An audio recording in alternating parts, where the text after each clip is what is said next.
Every American that went ashore in World War II, whether it was North Africa, or Sicily, or Italy, or France, or in the Pacific Islands, went ashore on a boat built by Andrew Higgins in New Orleans. Hi, I'm Kathy Higgins. That's my boat over there. Everybody enjoy. Your namesake. That's my namesake. When did you build your boat? 1937, but that's 1945. This is Chuck Roberts from the 70th Tank Battalion Reenactors, members of the World War II HRS, Historical Reenactment Society. And this is our 1945 Higgins boat that we've been restoring for the last 3 years. It is 36 feet long, weighs about 9 tons. Over 20,000 were made. And this one was rescued from the Los Angeles area where they have their large reservoirs up in the high country, and it was in relatively good condition. We've been restoring it. It has fiberglass sides, which is what the Navy did after World War II, but it is all essentially authentic World War II wooden side. You can always tell a World War II boat by looking at the back end. If it's got turret pits on the back, plus the winch is internal to the hull, that means it's a World War II boat. Some of the all of the 1952 and post-war boats, the winch is external to the coaming boards. The coaming boards are those big boards on the side, keep the water from coming in the hull itself. Over here we have the ramp, which we had to have new cables installed. The other ones had rusted out.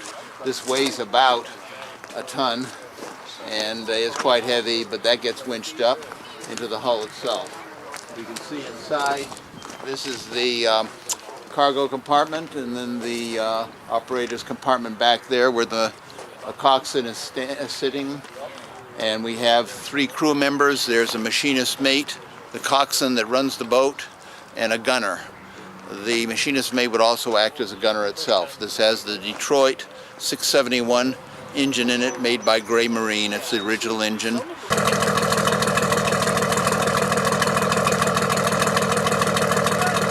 And we have rebuilt the transmission, straightened the propeller shaft, and fixed the propeller, so the boat is totally operational.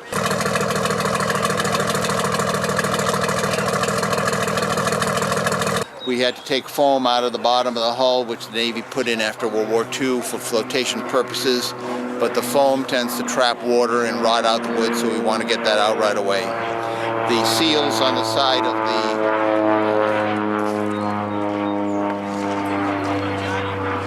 hull here have been added and fixed up because you cannot have any water coming in through the bow plates through the ramp, because the boat will get bow heavy and it'll tend to go down, and if your bilge pumps aren't pumping, you can end up swamping the boat and sinking it. Historian Stephen Ambrose heard no less an authority than Dwight Eisenhower, the Supreme Commander, credit the Allies' victory in World War II to a small New Orleans boat builder. He said if Andy Higgins had not developed and then produced those Higgins boats, we never could have gone in over an open beach. We'd have had to change the whole strategy of the war. So he's the man who won the war for us. Heinz Thiel here, reporting from Roberts Armory. We're here for the launching of the Higgins boat. We're gonna have that. Those field kitchen guys are gonna come. But they're good. American.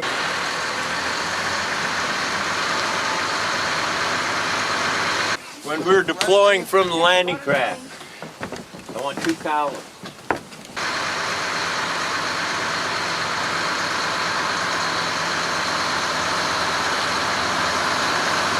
When we come out, you're going to fan out, and each guy takes a position across the front.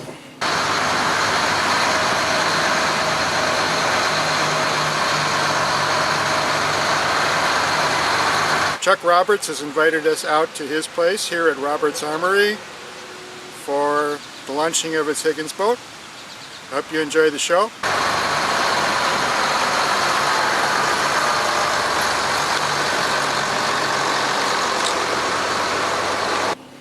Your NCOs will be in the middle.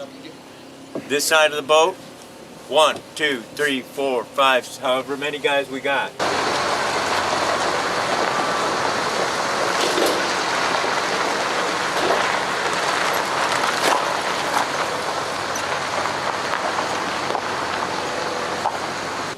That way we have a line.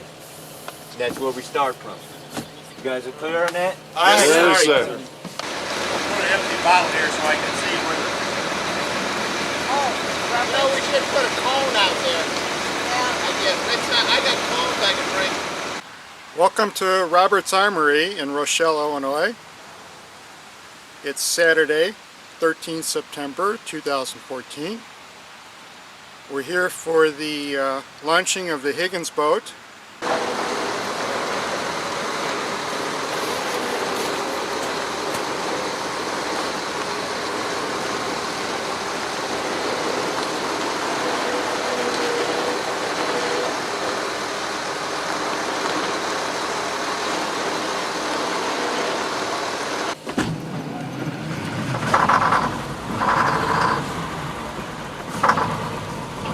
That's got a little power there.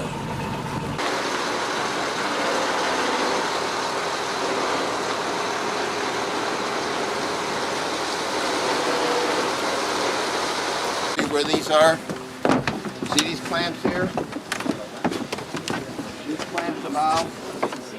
I must put them over the hook when it is for safety, you know.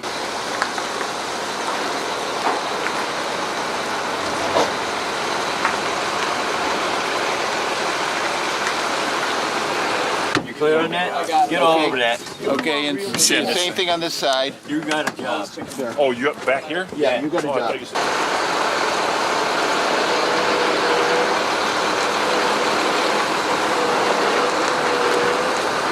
Okay, we're going to raise the ramp now, and I'll show you how to clamp it. Okay, we're gonna raise the ramp.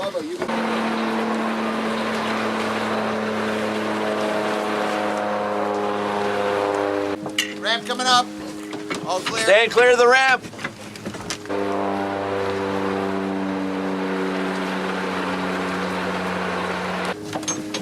Mush. Come on, Bubba. You can do it.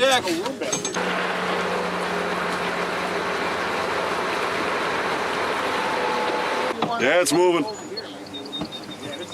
If we could just get your jaw on that crank, we might have this gate up by now.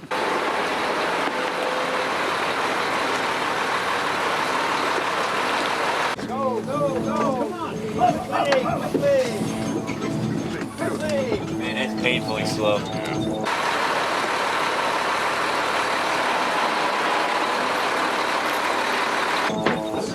We need to get a motor on that.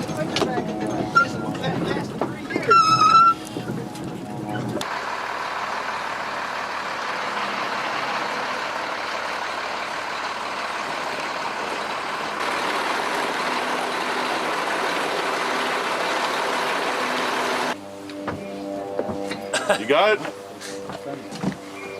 I can't push that lever down. I got no.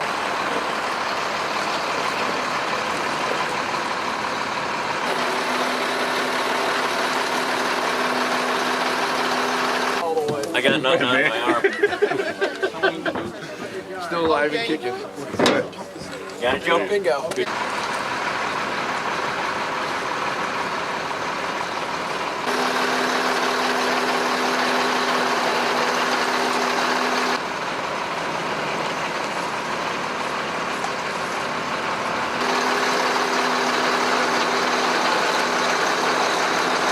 Gentlemen, we'll give you a 30-second warning for the landing, and then we're going to drop the ramp. And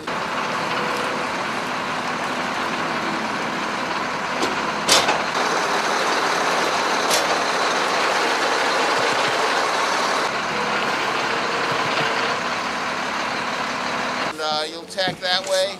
You'll see the Rommel asparagus and all this, and the MP-34 will be out there to greet you.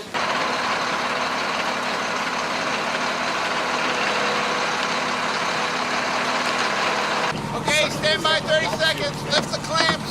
Pull the clamp.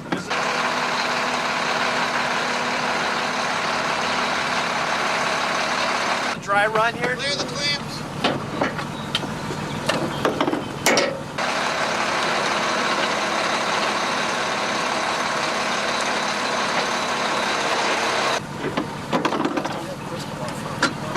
Doing a dry run here. Yeah.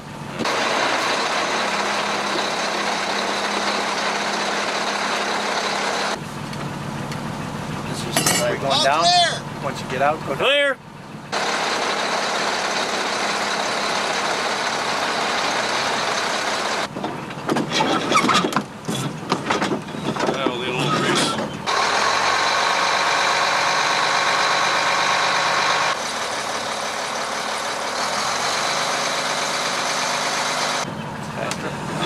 Three guys die right now. Yeah, you guys are all dead.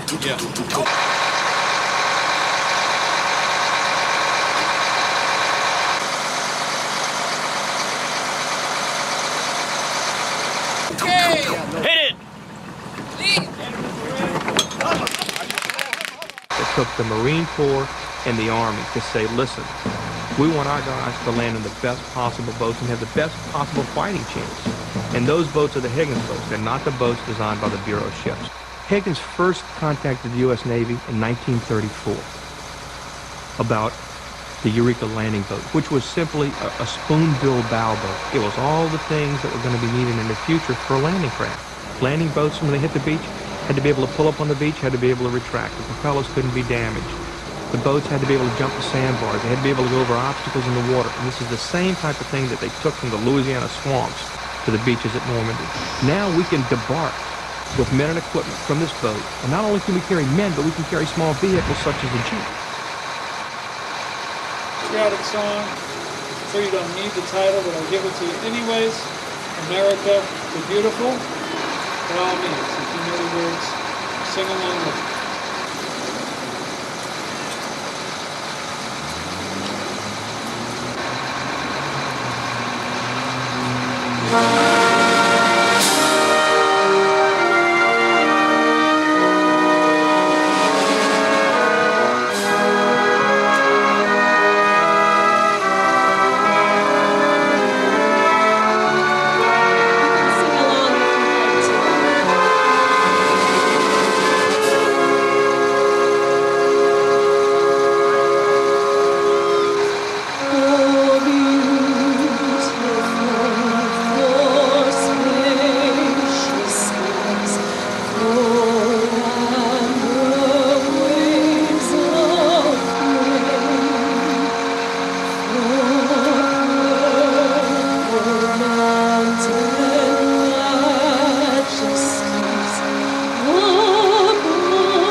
the Great Lakes, ladies and gentlemen. WW2 Michelle Werder. We have certainly enjoyed to be here tonight. I almost kind of get the feeling that you want one more. The first time I ever met General Eisenhower was in 1964. He had asked me to come to his office in Gettysburg, Pennsylvania, to talk about being the editor of his papers. And we talked through the day. And at the end of the day, he leaned back in his chair and he said, "I see that you come from New Orleans. Did you ever know Andrew Higgins?" I said, "No, sir. Mr. Higgins died the year before I moved to New Orleans, so I never knew him." And Eisenhower said, "Well, that's too bad. You know, he's the man who won the war for us." I mean, that's an awfully powerful statement to come from what a source. And he saw that look on my face, and he immediately said, "No, it's absolutely true. If it hadn't been for Andy Higgins, we would have had to change the whole strategy of the war. We couldn't have gone in over an open beach."